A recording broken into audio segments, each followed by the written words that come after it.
Bueno, buenos días. Yo, como han hecho los compañeros que me han precedido en sus intervenciones, quería agradecer la iniciativa y la invitación a participar de este debate y trasladar también un saludo de parte del secretario general de Comisiones Obreras de España, Ignacio Fernández Toxo, y de la Comisión Ejecutiva Confederal, a la que hoy represento en esta jornada. Para hablaros sobre desregulación laboral y descentralización de la negociación colectiva, de los convenios colectivos, a mí me gustaría explicaros la situación, la realidad que vivimos en España, porque es un claro ejemplo de esta situación y un poco cómo desde el movimiento sindical estamos tratando de revertirla, teniendo en cuenta que la contraparte son unas organizaciones empresariales cerradas en banda porque les interesa aprovechar la situación económica y porque tenemos un gobierno que ahora en funciones, pero tenemos un gobierno que desprecia profundamente el diálogo social y la interlocución con los sindicatos y con el movimiento sindical. Como os decía, la realidad del mercado de trabajo en España es consecuencia de las reformas absolutamente ideologizadas puestas en marcha por los dos anteriores gobiernos, el primero del Partido Socialista, el segundo del Partido Popular, de la derecha española, como respuesta a las políticas de austeridad impuestas desde Europa. Estas reformas, que se llevaron a cabo entre 2010 y 2012, han tenido un gravísimo impacto en la negociación colectiva, provocando un importante trasvase de las rentas del trabajo a las rentas del capital y un grave empeoramiento de las condiciones de vida y de trabajo de las personas. Estas reformas han sido diseñadas, y esto es muy importante, para debilitar uno de los principios de la regulación laboral, uno de los pilares de la regulación laboral, que es el equilibrio en la relación entre empresarios y trabajadores. Creo que es necesario explicar que España es un país donde cerca del 90% de las empresas existentes son pequeñas y muy pequeñas, con menos de 10 trabajadores cada una de ellas, y que las principales características de nuestro mercado laboral, en parte consecuencia de estas reformas y en parte como siempre ha sido así, y en parte es estructural, una alta tasa de desempleo en nuestro país y una gran precariedad laboral basada principalmente en la temporalidad en la contratación, en los bajos salarios y en los contratos a tiempo parcial. Cada vez tenemos más personas que no están trabajando a jornada completa en el mercado laboral español. Esta última reforma laboral, aprobada por el Gobierno del Partido Popular en el año 2012, transformó el marco jurídico de nuestras relaciones laborales, situando la libertad de empresa por encima del derecho del trabajo y de la libertad sindical, bajo la falsa idea de salvaguardar esta libertad empresarial, la competitividad y la viabilidad de las empresas como un instrumento clave para favorecer el empleo, cosa que se ha demostrado que no ha sido así. Se ha incrementado como consecuencia de esto la descentralización y la desarticulación de la negociación colectiva a través del impulso de los convenios de empresa con disponibilidad, pudiendo modificar las condiciones mínimas que establecían los convenios sectoriales. Se han favorecido los descuelgues del convenio sectorial a través de una nueva figura que es la inaplicación, que implica que las empresas pueden no acogerse a esos convenios sectoriales, facilitando la desaparición de los convenios colectivos, reduciendo los periodos de ultraactividad. La ultraactividad es el tiempo que va desde que caduca un convenio colectivo hasta que se negocia el siguiente. Este primer convenio sigue teniendo vigencia, sigue estando en vigor y dando cobertura a los trabajadores y a las trabajadoras, y dando también mayor importancia a la individualización de las condiciones de trabajo, flexibilizando las opciones empresariales para modificar las condiciones de trabajo a su antojo y a su percepción. Así, desde que entró en vigor el Real Decreto de Medidas Urgentes para la Reforma del Mercado de Trabajo, que es esta reforma laboral del año 2012, se han triplicado el número de convenios de empresa que se han creado cada año. Cada año se crean el triple de convenios de empresa que antes de la entrada en vigor de la reforma laboral. La mayoría en estas empresas muy pequeñas, de menos de 10 trabajadores. Esto quiere decir pues, que la competencia entre las condiciones laborales de unas y otras es brutal. Se han producido 6.200 inaplicaciones de convenio, empresas que directamente no se acogen al convenio sectorial porque están cubiertas por esta actividad está cubierta por la ley. Han decaído además por decisión empresarial o por finalización del periodo de ultraactividad que os comentaba antes, importantes convenios sectoriales y algunos también de empresa. Y todo esto ha supuesto un importante incremento de la conflictividad laboral, como decía Salvatore ahora, y los procesos judiciales. Han judicializado los conflictos al no dar respuesta en la legislación laboral a la negociación colectiva, habiendo en muchos casos los tribunales, habiendo sido muchos casos los tribunales quienes han tenido que anular muchas de las decisiones empresariales respecto a la negociación colectiva o a la inaplicación de los convenios colectivos. También en el sector público se han recortado salarios, empleos y condiciones de trabajo, reduciendo la negociación colectiva en el sector público a la mínima expresión. Como os decía, esta reforma laboral ha añadido mucha conflictividad al proceso de negociación, más allá de la derivada del propio proceso de negociación en condiciones normales. No obstante, debido a la clara apuesta que han hecho los agentes sociales, sobre todo las organizaciones sindicales, por el diálogo social, se ha conseguido mantener vivo en gran parte el diálogo social y algunas unidades de negociación, aunque no la mayoría. Con todo esto, ante el difícil contexto económico y político de los últimos años en España, desde Comisiones Obreras hemos tratado de delimitar los objetivos que impulsaron la reforma laboral y los efectos de estas medidas. Como un ejemplo de esto, y yo creo que es un buen ejemplo sobre cómo tratar desde los agentes sociales de luchar contra estas nuevas leyes que limitan nuestro poder, con el objetivo de salvaguardar el papel fundamental de la negociación colectiva. El pasado mes de junio, en 2015, se firmó por parte de las organizaciones sindicales y las empresariales el segundo acuerdo para el empleo y la negociación colectiva, donde establecíamos unos mínimos sobre los que poder tratar de mejorar en los convenios sectoriales y demás. Este acuerdo ha tenido un proceso de negociación largo y muy difícil porque estaba en juego precisamente conseguir un profundo cambio en las orientaciones que se establecían en la reforma laboral sobre política salarial, tratando de establecer cambiar esa política salarial para acabar con la devaluación salarial producida en la etapa de crisis económica, porque no es posible realizar la misma política en épocas de crisis que en épocas de mejora de la economía, aunque la mejora de la economía española en estos momentos sigue siendo muy débil y basada fundamentalmente en la precarización de las condiciones de trabajo. Para nosotros es imprescindible apostar por la creación de empleo de forma intensiva, pero con contratos estables y de calidad, con el objetivo de romper la fuerte precarización del mercado laboral que se ha instalado en las empresas como forma de salida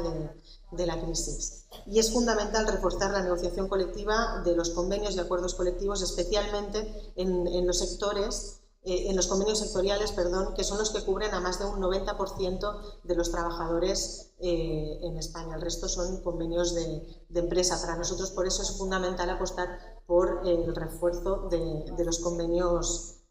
sectoriales, por la regulación, que son los que regulan las condiciones de trabajo y las relaciones laborales, frente a la deriva que se ha promovido en estas últimas reformas de atomizar la negociación colectiva para tratar de generar una mayor competencia, rebajando las condiciones laborales. Porque la negociación colectiva, como ya ha dicho algunas de las personas que han intervenido en la mesa anterior, es el elemento fundamental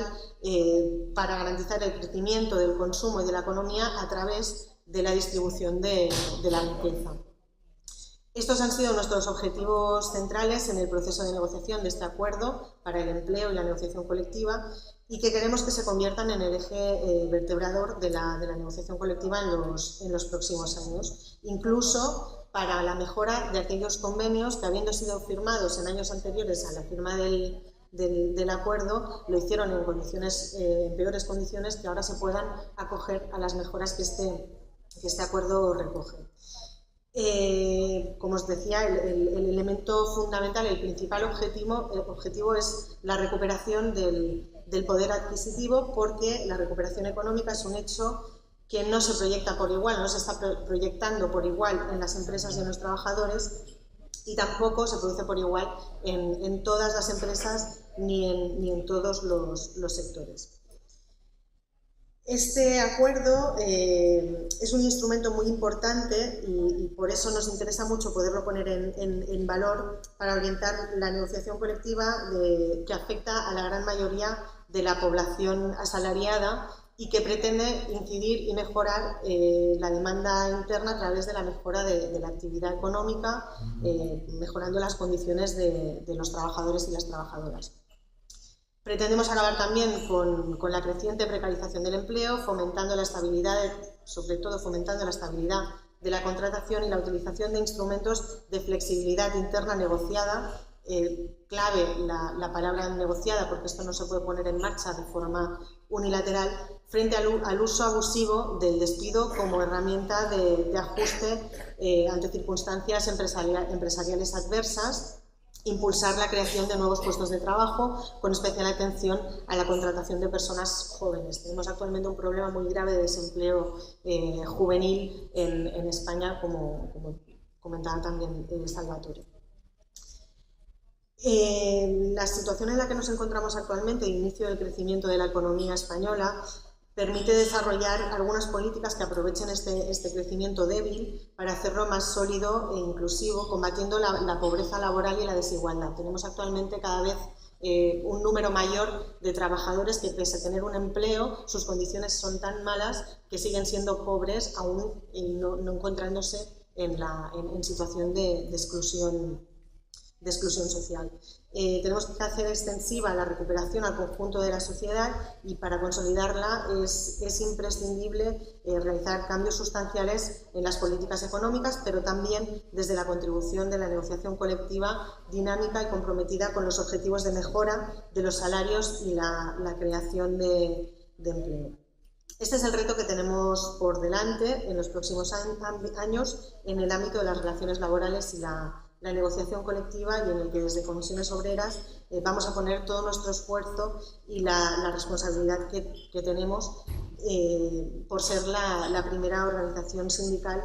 y con el mayor apoyo en los procesos de elecciones sindicales en el conjunto del Estado español.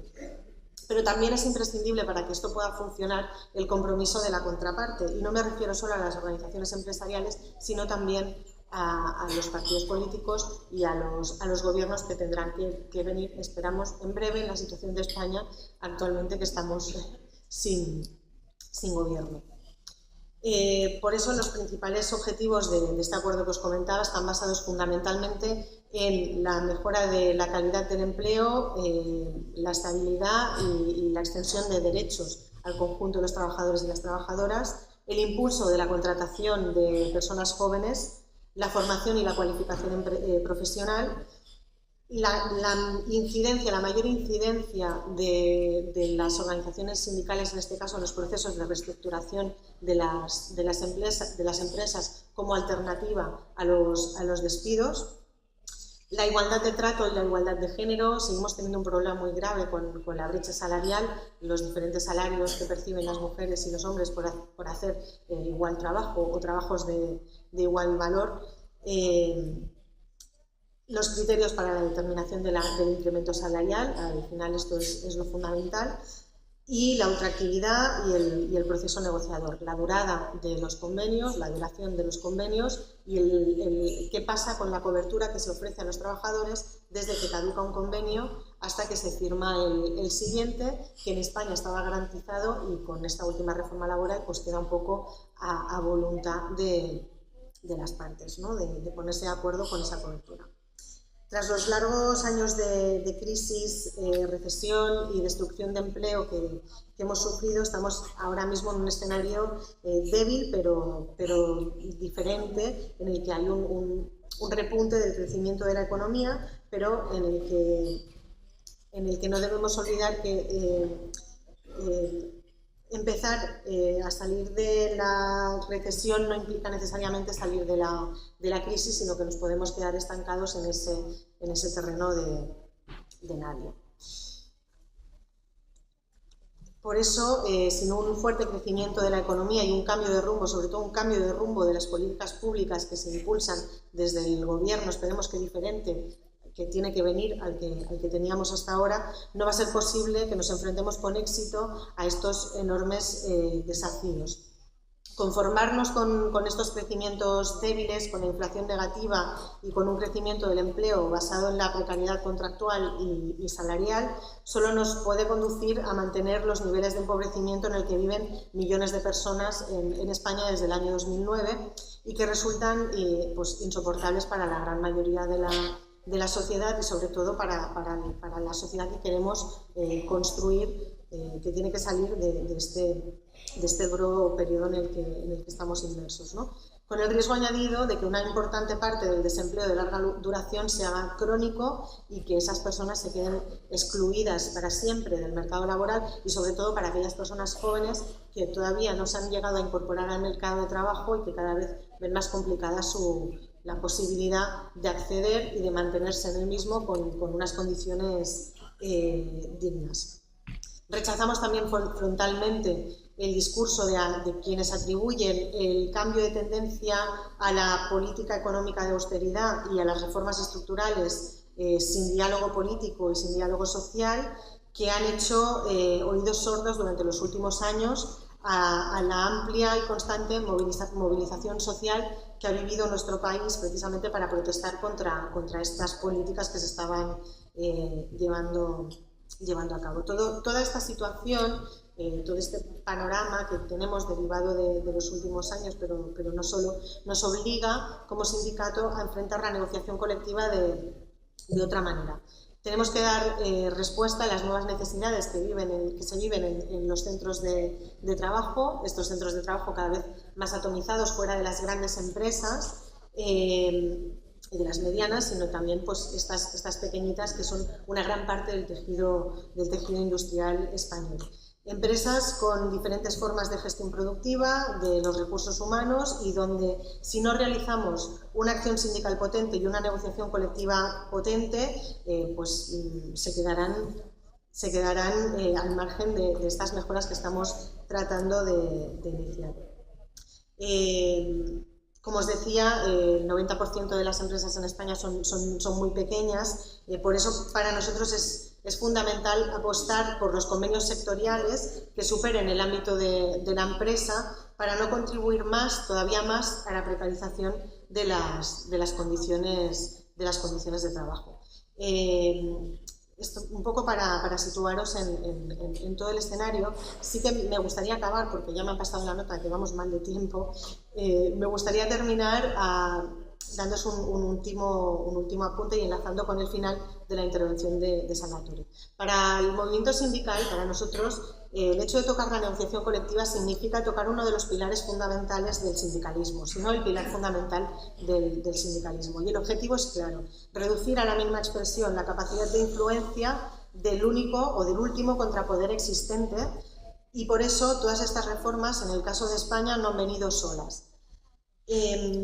Os hablaba anteriormente, como una de las consecuencias de la última reforma laboral, de un incremento de la conflictividad laboral y de la judicialización de los conflictos. Esto en parte es porque, acompañando todas estas medidas, se han puesto en marcha otras leyes con una clara voluntad de disuadir, entre comillas, la protesta social, como es el caso de la Ley de Seguridad Ciudadana, conocida popularmente como la Ley Mordaza, que establece multas, incluso penas de cárcel, para participantes en manifestaciones y en concentraciones de todo tipo, no solo las laborales o las sindicales. O la aplicación de un artículo del Código Penal español, que es el artículo 315.5, que es un artículo